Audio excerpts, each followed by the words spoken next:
नमस्कार। तो आज हम बात करेंगे कॉन्स्टिपेशन यानी कि कब्ज। बात करते हैं ट्रीटमेंट की। ट्रीटमेंट जो है, पहले हम फार्माकोलॉजिकल ट्रीटमेंट पे ना जाके नॉन फार्माकोलॉजिकल अप्रोच करते हैं, जिसमें पेशेंट्स की बेसिक टॉयलेट नीड्स जो हैं उनको प्रायोरिटी पे रखा जाता है। कई पेशेंट हॉस्पिटल में या जो घर पे हैं बेड साइड, वो इतने कंफर्टेबल नहीं होते हैं क्योंकि उनको टॉयलेट जाके ही टॉयलेट की उनकी जो सेटिस्फैक्टरी नीड है वो पूरी होती है। तो ऐसे में कुछ मोबाइल टॉयलेट्स हैं, चेयर टॉयलेट्स जिनको बोलते हैं, हम उनका यूज कर सकते हैं, जिससे पेशेंट जो है कंफर्टेबल रहता है। बेड साइड में भी वो टॉयलेट रख सकते हैं कर्टन्स करके, तो पेशेंट की जो है प्राइवेसी भी मेंटेन होती है। सेकंड इसमें आता है लाइफस्टाइल मॉडिफिकेशंस।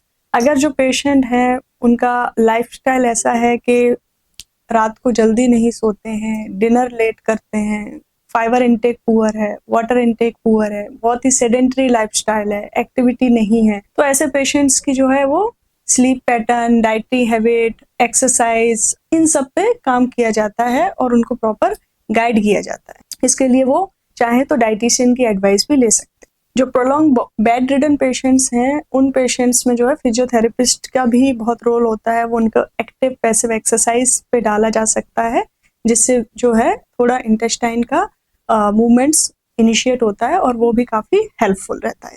हम इसमें सलाह करते हैं कि पेशेंट की जो है साइकोलॉजिस्ट से भी काउंसलिंग की जाए, क्योंकि इसमें स्ट्रेस एक बहुत बड़ा कारण है कॉन्स्टिपेशन कॉज करने का। पैलिएटिव केयर पेशेंट जो प्रोलॉन्ग क्रॉनिकली इल हैं और उनमें स्ट्रेस होना बहुत ही कॉमन होता है, और स्ट्रेस एक कारण है कॉन्स्टिपेशन का। तो साइकोलॉजिस्ट से कंसल्टेशन किया जा सकता है इसके लिए। तो अब बात करते हैं फार्माकोलॉजिकल मैनेजमेंट की, जिसमें मेडिसिन आते हैं। तो फर्स्ट कैटेगरी में है स्टूल सॉफ्टनर्स, जिसमें हम सबने सुना है सफकुला।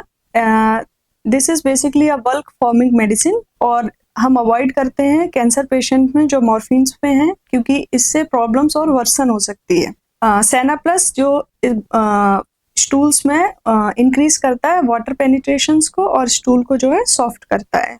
फिर लैक्टुलोज सिरप आता है जो वाटर को रिटेन करता है गट में और स्टूल सॉफ्ट करता है। फिर मैग्नीशियम हाइड्रोक्साइड जो ऑस्मोटिक स्टिमुलेंट है, पेरिस्टाल्टिक मूवमेंट्स को बढ़ाता है। सेकंड आता है स्टिमुलेंट्स, बिसिकोडिल 5 to 10 mg।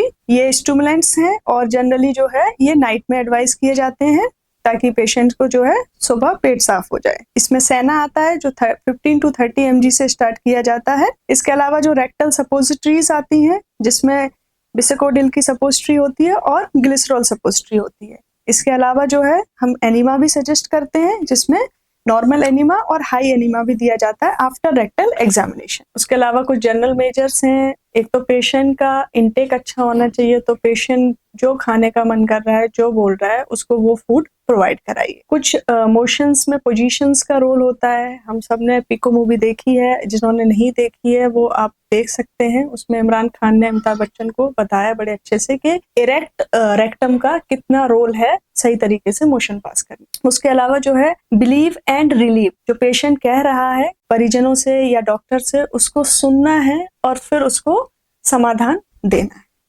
कई बार लोग हमसे पूछते हैं कि मैम कौन सा लैक्सेटिव सबसे सुपीरियर है, सबसे अच्छा है। तो इसका कोई एविडेंस नहीं है। It's basically person to person, जिससे जिस भी पेशेंट को रिलीफ मिलता है वो उसके लिए सुपीरियर लैक्सेटिव है। कई बार लोग पूछते हैं कि मैम क्या हम 2 लैक्सेटिव एक साथ यूज कर सकते हैं? तो आंसर इज यस, आप यूज कर सकते हो। अगर पेशेंट को सेटिस्फेक्शन है, यू कैन यूज। कई बार लोग कहते हैं कि क्या आप प्रोकाइनेटिक्स और एंटीस्पास्मोटिक एक साथ दे सकते हैं? देन आंसर इज नो, ये नहीं करना है। कई बार लोग बोलते हैं कि पेशेंट हमारा जो है फ्लूइड नहीं ले रहा है, फूड अच्छे से नहीं ले रहा है, तो क्या बल्क फॉर्मिंग एजेंट दे सकते हैं? Then answer is no, this can lead to gelatinous mass और उससे ऑब्स्ट्रक्शन और वर्सन कंडीशन हो जाएगी। तो बल्क फॉर्मिंग एजेंट्स नहीं देने, जैसे कि इसबगोल। कई बार लोग पूछते हैं कि क्या हम प्रोफाइलैक्टिकली लैक्सेटिव दे सकते हैं रूटीन में? Then answer is yes. If patient already ऐसे मेडिसिन या इस टाइप का लाइफस्टाइल है तो आप यूज कर सकते हैं, उसमें कोई हार्म नहीं है। कई बार पेशेंट पूछते हैं कि ऑल्टरनेटिव मेडिसिन दे सकते हैं, जैसे कि पेशेंट अपने साथ कई बार डिब्बी लेके आते हैं कुछ कायम चूर्ण की और कुछ उनके जो रेमेडीज होती हैं, और वो बोलते हैं कि डॉक्टर साहब इससे हमें अच्छे से मोशन साफ होता है, तो क्या हम इसको यूज कर सकते हैं? Then answer is yes. अगर आपको उससे आराम है, आप कंफर्टेबल हैं, देन यू कैन यूज। अगर आप किसी भी इस तरह की समस्या से पीड़ित हैं तो नीचे दिए गए हमारे नंबर से आप हमसे बात कर सकते हैं, हम आपकी पूरी हेल्प करेंगे। Thank you.